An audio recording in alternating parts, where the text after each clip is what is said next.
Ifean. So, thank you for joining this podcast. Uh, Well, thank you uh, for. yeah. So, I was reading about SymphoMe, and I'm really impressed with the product that you're building for community who are interested in music, right? And so, I would like to understand your journey, how this idea came to your mind, and when did you start this startup, and how is it going now? Any challenges if you're facing, you can talk about the challenges and how you're planning to overcome those challenges. Yeah, yeah, absolutely, absolutely. Yeah, so I mean, I've been in music for quite a while now, and went on to study music at the University of Edinburgh. And I think towards the end of my program, there was a lot of talk around the role of technology, particularly artificial intelligence. Some people are of the school of thought of, oh, this is going to replace our jobs. Whereas I was more of the optimistic side, like, how is it going to help what we do? How does it even help facilitate more multidisciplinary collaboration, with not just thinking of music or not just thinking of the art, but where does technology sit in that? So I took a year off just to like research on that. And the outcome of that research was something fascinating. I was like, there is a market opportunity here. And I started looking beyond, oh, as opposed to just a research paper. I wanted to convert it into a business, something that then has an impact long term, not just for me or my generation, but actually the children to come, wanting to explore the creative side of themselves, and bridging the gap in accessibility, because music education still remain a thing for, well, maybe the middle class and the higher ends of the society per se. But how do we then make it a lot more accessible education? You talked about challenges. Well, like every other startup, there's been quite a number of challenge. Of course, everyone talks about raising money, which is an obvious one for a startup. But beyond that, for me, is actually building a team, you know, and that is a crucial part, because of course not a founder can just deliver the product by themselves. Even at that MVP stage, you need quite a number of people to bring the great idea to life. um and I think we're lucky to have a good team in house right from day one. However, that was like, it was not a complete team. We still needed more resource, and quite a number of things in there.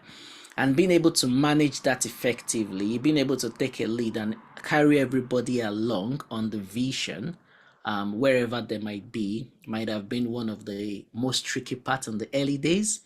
But now that we are further down the line, it's more like raising money, making sure like we are still in track with our development goals, pretty much.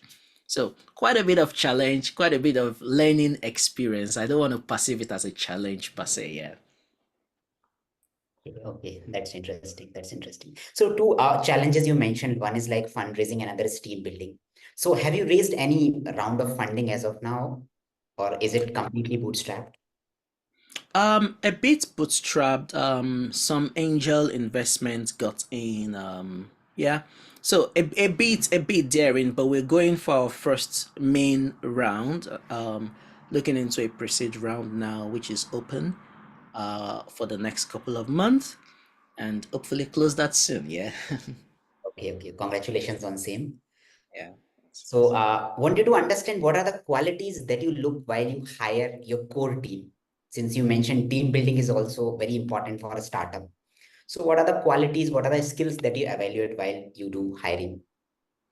I think after reviewing close to 200 CVs in the span of 3 weeks, it became obvious that just what you've written in your CV is not enough. You have to be able to tell the story. You have to be able to explain what exactly, how have you contributed to projects you've done in the past.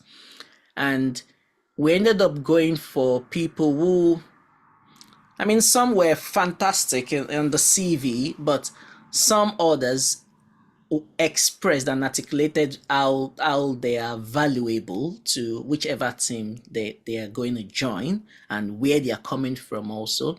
And you being able to tell the story is what we want. So communication is a big aspect of that. So everyone, you might all have a PhD, you might have studied the best, but can you effectively communicate? Because we're a small. So, going a little bit more about, so what is the trigger point which inspired you to start SymphoMe? What was Not a point, but a journey. And I say so because I've done a bit of work teaching music for okay. a bit in Nigeria before coming to the UK, right? And even when I was in the UK, I was not just looking at music alone. I was always probably in a private equity firm some point. I was in an other investment management firm at some point. So business was a big aspect of what I was interested in, even whilst studying music. And on the other side, if I had not studied music, I would have been studying computer science. So it just made sense that, okay, I'm starting a company that brings my passion together, my love for computer science, music, and business. And that's research I did in my final year played a huge role in helping me realize like actually there is something here. I was not really, I mean, the old fancy title of founder CEO is great. That was not, I mean, that was not the main thing driving me. It was more like I found something that brings things I enjoy together and most importantly, make a difference. So we are very intentional about our mission as opposed to just being a profit driven company. And I would like to understand what is the target market that you have and how this product will be helpful to your users who would like to learn music, how this product is helping them. Is primarily children. I mean, if we want to narrow down even more, it would be children, first of all, children already taking music education programs because you find out like, okay, you show up for your piano class, go home, your teacher expects you to practice, but sometimes you just don't remember what to practice, or you need some extra support in there. Your father is not musical, your mom is not musical. Who is going to help you? You just have to wait till the next week again and show up for the next class. And it goes on like a cycle and cycle. And I was like, what if I can create something in between that can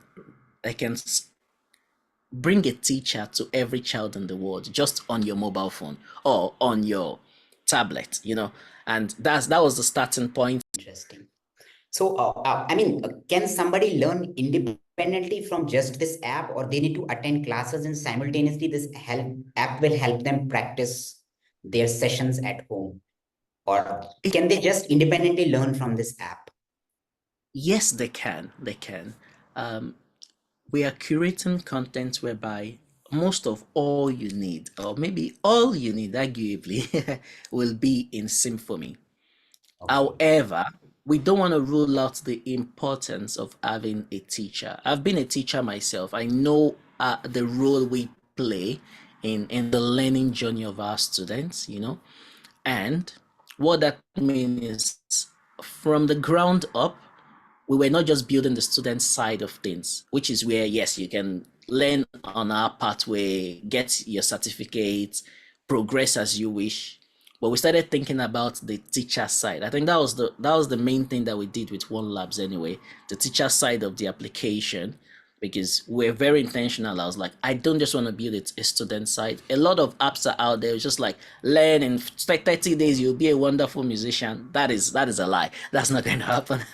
It's a long-term journey, and sometimes you need somebody like a person, not an AI algorithm, guiding you in the right direction. So we are trying to bring both worlds together, not cutting out the educators, but helping them even do more of what they do.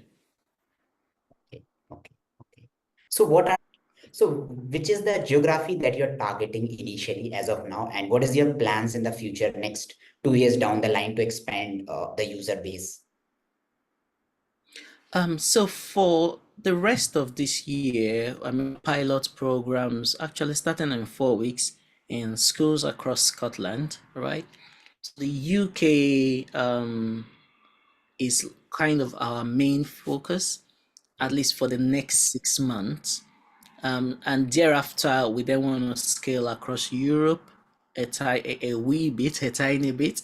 Um, I mean, North America is a huge market for music education. I mean, for education technology at large, you know.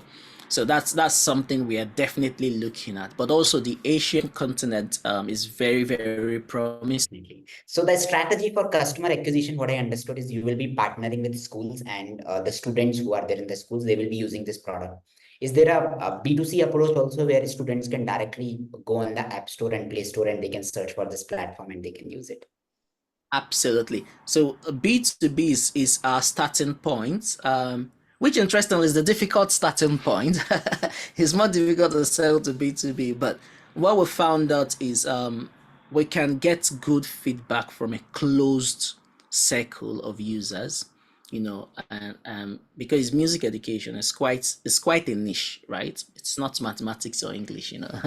So we are trying to contain that and being able to get as much feedback, iterate on it over the course of the pilot program.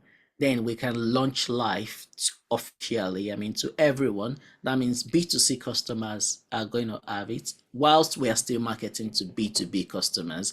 So we are on both sides of the spectrum. And what you find out is a lot of music education applications only sell B2C.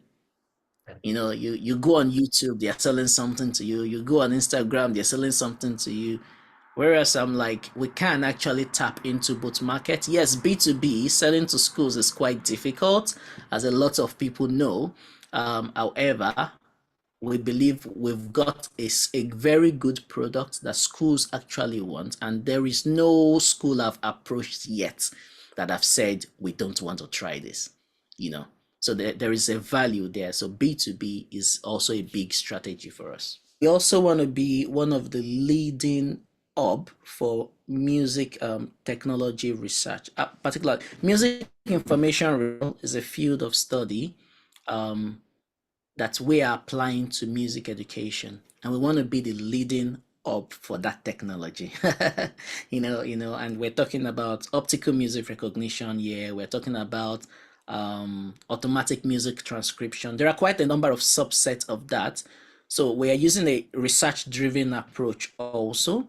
That means we are collaborating with leading institutes across the world, like the Queen Mary University, University of Edinburgh, quite a number of research institutes to like get the best out of that field. So, in as much as we are commercializing products, we are also on the scientific side trying to push the boundaries in audio signal processing. So, in 2 years' time, I hope we'll be presenting some of our papers, but in global conferences. And lastly, from a commercial point of view, I think we should have covered. I'm hoping at least 30% market share for the music education technology community. You know, that's a significant. Interesting. So I would like to understand a little bit more about technology side. So how technology is integral to your business, and do you think AI down the line will reduce the number of teachers that you need to be there on the platform 2 years, 5 years? That's a great area, and I have to watch what I say about that, particularly when it has to do with teachers. However, AI, as you know, is here to stay. It's always been here, but I mean, it's now in the mainstream, right? Everybody's now talking about it. For us in house, we knew right from the onset that it was going to be a key differentiator for our product. Mhm. So right from day one of SymphoMe, we've had an AI engineer in house. Um, in terms of technology, I think what we really do is audio signal processing. You know, but we're working on a new system that brings in not just audio signal processing, also brings in computer vision and brings in natural language processing. And make them work together for music education. I'm trying not to say too much in there because we're still in R&D phase, but just to say AI is a big aspect of what we are doing. Oh, it's like it's a part of it. But of course, we are not using ChatGPT to write music content. No. So we have teachers in house doing the core work. And what we are then doing is leveraging our data in house to build this small language model I talked about, whereby it now becomes a circle. Whatever you're doing, it's not just you engaging with our content, but you can take it further, and maybe in a year or two, generative AI can even take on most of what we already do and create exercises based on each individual user's need. So that's the future. It's still a gray area. So I'm not promising anything, but in terms of what we are thinking about, yes, we see opportunities in the future, and the cost of building an AI model is going to reduce significantly. So as it becomes more accessible, more, I don't want to say open source. Everyone is using Hugging Face now, and Llama and all that, and Mistral 7B. But with more open source stuff and our own data that we are building in house, we believe we can lead and be at the forefront of technology for music education. I would like to understand your approach to funding and investments. Many founders that I have discussed. So at One Lab, we work with a lot of founders, right? We have worked with around hundreds of startups in One Lab, and we interact with a lot of founders on day-to-day basis, right? Founders are they want to have funding from day zero, right? That is one of the success metrics they use. If they have funding, they have a runway, and they will keep on building their product, they will keep on onboarding users. So what is your approach to funding and investment, and what is your plan around funding and investments? Will you take it from VCs, or will you go for angels? Um, so I mean, we've been mainly funded by angels thus far. Okay. But now, I mean, and grants also. So I look at not just equity investment, but also non-dilutive investment like grant and other sort of um, funding opportunities, not investments. you know. Um, so on both sides, we've done well. I mean, we closed the grant recently, which was a significant one.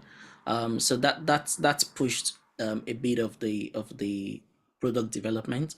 But going forward, grant cycles are slow and not guaranteed. So when you are putting a bid for a grant, you're in the midst of so many other fantastic ideas. And because you did not get the idea, the grant does not mean your idea is not great, but just because there is not enough money to go around, you know. So that brings a bit of risk. Angel investment is great. However, it's a limited amount of funds you can also get at a point in time. Except you have a super angel who's got like millions seated in their bank account, and you're able to pitch fantastically, and they're like, oh, let me sign off these millions for you. But you would most likely end up in the tens of thousands or probably a few hundreds, which maybe with a couple of angels, yes, can pull that off. So what we are looking at right now is a mix of angels and VC, early stage VC. But of course, as you know, most of the VC want to see traction. Yeah, so that's a metric already. It's like traction, traction, traction. How many customers do you have? Have you run the pilots before? Even if you don't have customers, is there a clear pipeline of when the customers are going to come onto the app? Do you have enough value that's going to attract the customer? So those are things we're looking at actively, which is why I've been talking about the pilot program, and we're very intentional on making that a success with good numbers. And that means we become a bit more attractive to VCs.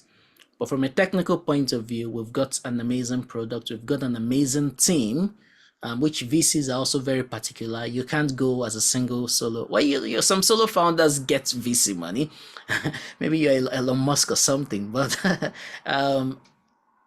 most VC would want to see a rock solid team, want to see an MVP, So most of those things we've already ticked the box. So we are at a stage whereby we've begun conversations with VC, and I think why not? I'm happy to get diluted and have a small piece of a bigger cake than have a big piece of nothing. You know. So what is the advice that you will give to other aspiring founders who are there in the market or who have planned to start something of their own? Ooh, I would say just do it. Now I sound like Nike. However, before you do it, please carry out market research Okay. and speak with potential customers. Know that there is a problem there, that's not just you willing to solve it, but they are willing to pay for it. And I would say, please don't just speak with your friends and family, because they always say, yes, I would pay for it. They want to support you and not see you sad. But probably like something I did 2 years ago was to go on campus, Edinburgh University, speak with people on a Saturday afternoon, actually, as part of a startup program on the streets. Just stopped people and, asked questions. What have they used before? What do they think about this?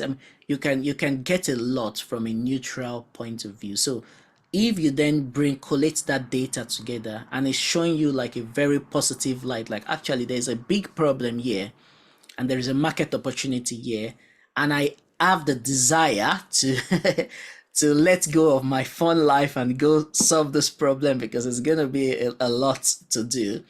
Then if everything is a yes, yes, yes, then please go do it. Then it's what you are meant to be doing.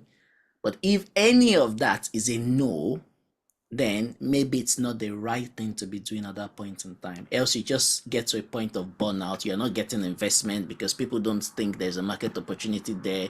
You are not excited because you are doing something that you just even don't like, but just because you think there's money there, that's why you want to do it. So every aspect of that has to lock in, and it has to feel like this is what I'm meant to be doing. And without hesitation, that would come across when you're speaking, when you are pitching your startup. That would come across to VCs, that will come across to angels in particular. They would know that, okay, you know what you're talking about, you've done your research, and you are passionate about this problem. Like you really want to solve this problem. It's a pain point. And if you yourself are not convinced, then you can't convince anyone. At least not an experienced investor. You can't convince them. Right. So based on your answer, I have a follow-up question. Like when they should go for funding. So let's say they have done their market research, everything is positive, everything is checked, and now they want to build MVP. Should they go for funding before MVP, or like they should put their own money in building MVP and then they should pitch to Ooh. AIs?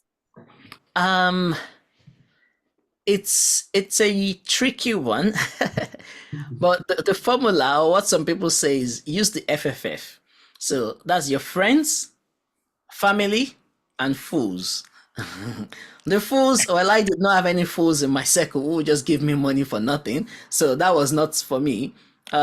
Friends might not be direct money. Friends might be resources. You might have friends who are UX designers. You might have friends who are software developers who can help you build something. Particularly UX is a very important one. Look, I make a friend that is a UX designer.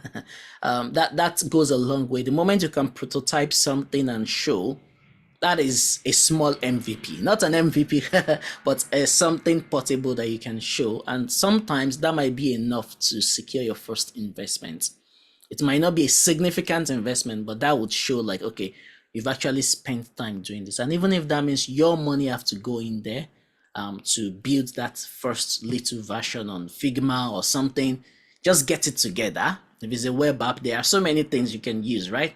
Just get something together that you can show and start to leverage it for investment. Well, the last one is going to be family. If you've got rich family, please use your family money. And honestly, some people have, I know if a couple of friends that have done that, and good support from their family.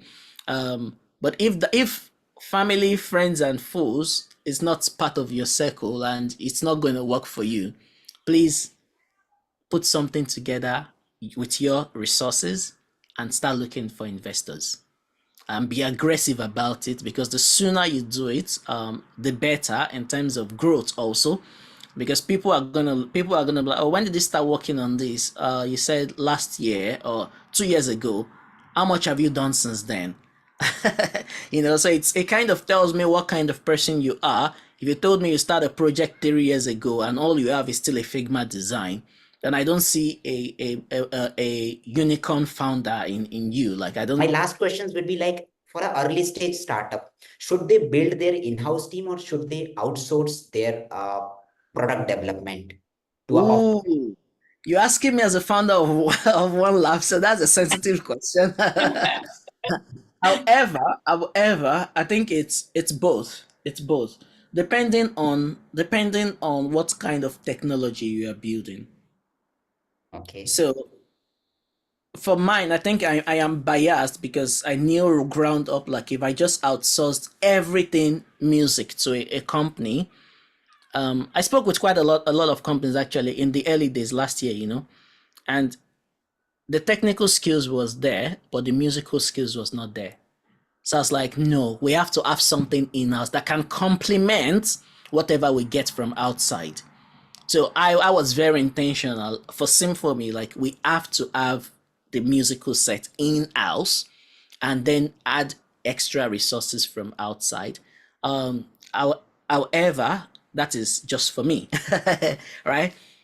For founders, early stage founders, it is expensive hiring in house, I must say. Without external investment or family, friends, and fools investment, it is expensive to hire in house. So if an if an external agency, an external resource would be the way to go, then yes, I would say explore that. But of course, there are a lot of people out there selling something to every founder. Yeah. So I would say do your due diligence. I mean, I have worked with one lab, so I kind of know you guys now. And sometimes it's also trusting your gut and having a project goal, so you don't just get an agency and be like, oh, build this for me. Then you go sleep and wait a month time for something to be done. No.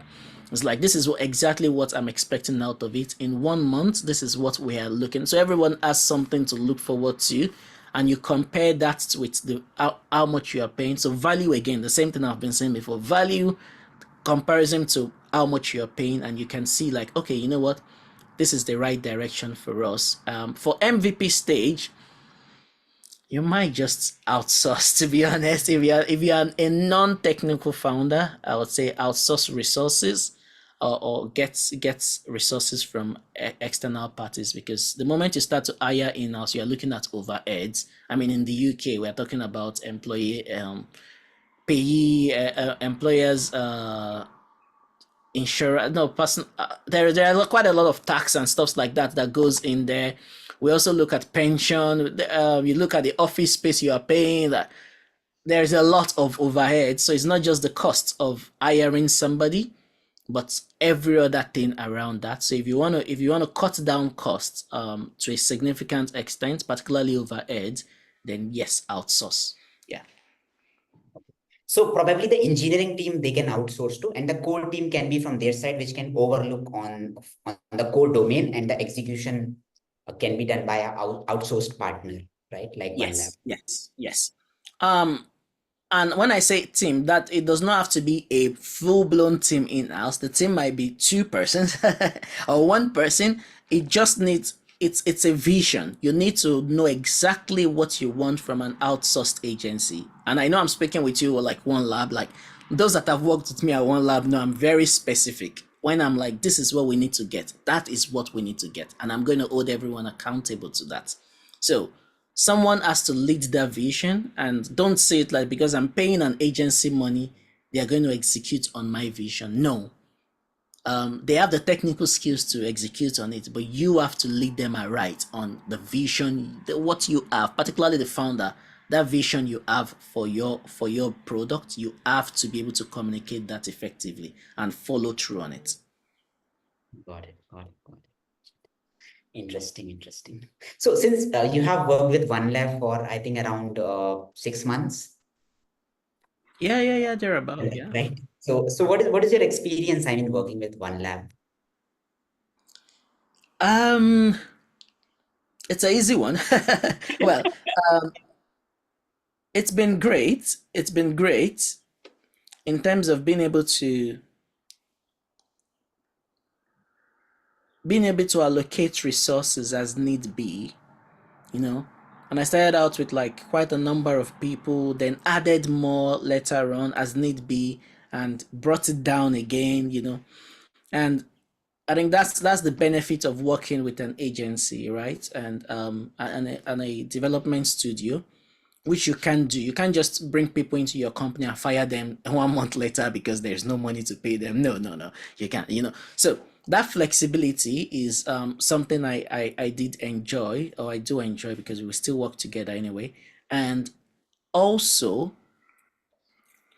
I think it's the contribution of the people that have worked on the product.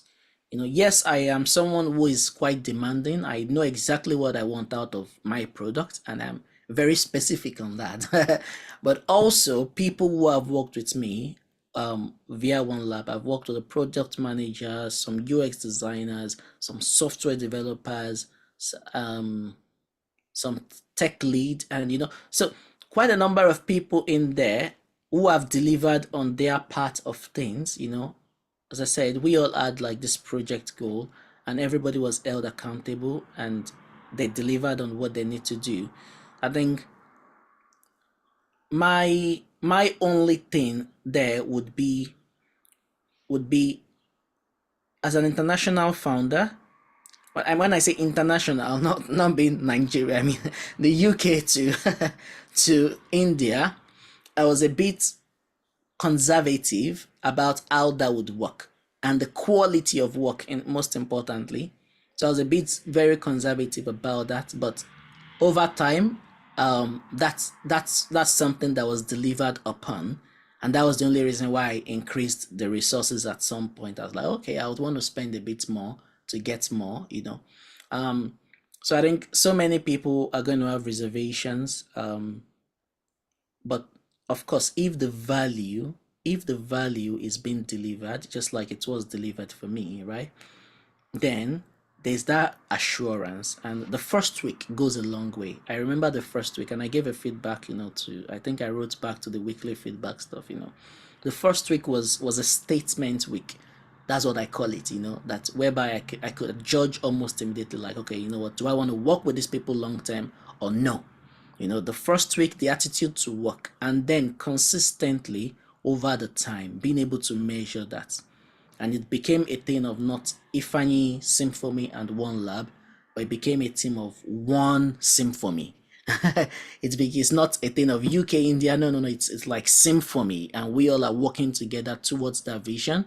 And even on the team right now, it seems quite blurry. Who is it? With One Lab, with everyone show up for the stand up, give us report on what you need to do, and get things done. And that's how it is. And everyone is happy. Yeah. So yeah, thank you for the feedbacks. Okay, I think I'll have some rapid fire questions. Then I think we'll conclude this. What is the most rewarding part of being a founder? Ooh, rewarding part. I think I want to say waking up every day and feeling like this is what I'm meant to be doing, but but I think it's the realization of your vision, like seeing your vision come to life is kind of a rewarding part. I've raised money, to be honest. I've raised money, and it felt good for the minute when the investor be like, yes, I would invest. That felt good at the moment, but I soon realized that excitement did not linger on for too long. So it's not even about raising money. And I don't think it's going to change even if I raise 1 million today or 1.5. It does. I don't think it's going to change. It's the excitement that I had this idea one day, wherever I might have been seated in a room or something, and thought about something, and it's now a shared idea. That even if I shut my laptop, there are people consciously thinking of how can I make this product better? What can I do to deliver value onto this product? That it's not Ifeanyi SymphoMe anymore. It is like a collective goal. So I think when some days when things are tough, like for every founder, right? And I walk into the office and I see people working, I see people collaborating, talking about the vision, that alone excites me. That alone makes me want to come back to the office the next day. That alone makes me want to pick my laptop again and go pitch the next pitch, even if it's even if it's not successful. You get what I mean? Like it becomes a thing of you once had a vision that's just an idea that is now coming to life, and it's not just you telling people what to do, but it's now a collective vision. And yeah, that's what I wake up to every day. That's what I wake up to every day, and it's a life for me now. It's what my life revolves around, and I hope it becomes a successful one. And I know a lot of founders are downcasted by the data, like, yeah, 90% of startup fail and this and that. It really does not matter. It does matter, I mean, from a commercial point of view, but it really does not matter in the sense of, if you really do put in your very best into it, you've done your market research, you are doing what you need to do, and you are driven with grit, and like, it's gonna be tough, but you would want to come back every day knowing that this is what I'm meant to be doing right now. So if that answers your question, hopefully. No, no, yeah, yeah, it answered the question. So what is, if you can talk about any book, any podcast, any video, or any incident which has inspired you in your life? Ooh. Mm. I think incident for me would be wanting to go to the School of Music when I was in high school, but couldn't afford to do so. Okay. So I got some scholarship that then got me there, and I've gotten so many scholarships after that. I've just been a fully funded boy ever since. Like that's just been what it is. So that has inspired me to a great extent. Like whatever you put your mind to can actually come to fruition if you work hard at it.